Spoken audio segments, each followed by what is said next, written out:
አየህ ሰው ለእግዚአብሔር ሲቀርብ እንኳን አሁን የሚሆነውን ይቀርና ነገ የሚመጣውን ያሳየዋል። ሰው እንዴት ለእግዚአብሔር ሳይቀርብ ነገ ይሄ ይመጣል እየተባለ ሲነገር ጆሮ ተሰጣላችሁ ክርስቲያኖች? ብዙ ትንቢት እኮ ነው የሚነገረው 2018 19 20 30 እየተባለ እንደው ትንቢቱን ከመስማታችን አስቀድመን ይህ ሰው ከእግዚአብሔር ጋር ተጠግቷል ወይ ብለን መጠየቅ አለብን። ሙሴ ከእግዚአብሔር ጋር ስለሆነ ጫማውን ስላወለቀ ትላንትና ያደርገው የነበረውን ልምድ በሙሉ አውጥቶ ለመጣል ስለቆረጠ እግዚአብሔር የነገውን አሳየው። የዛሬ ኃጢአቱን ያልሰወሰው እንዴት ነገ ስለሚኖረው ጽድቅና ስለሚመጣው ነገር እግዚአብሔር ያሳየው? ከፍሬያቸው ማወቅ አለብን ክርስቲያኖች። ክረምቱ እንዲህ ነው በጋው እንዲህ ነው ሲባል አንሸበር፣ አንደናገጥ። እግዚአብሔር ነው የኛን ዕጣ ፈንታ የሚያውቅልን። እግዚአብሔር ነው የነገ ህይወታችንን የሚያስተካክለው።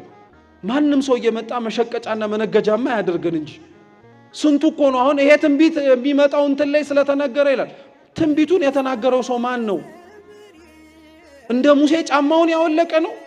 እንደ ሙሴ ስጋዊ ነገሩን የረሳ ነው? እንደ ሙሴ ትላንትና የተሰራ ኃጢአት ካለ እሱን የተወ ነው?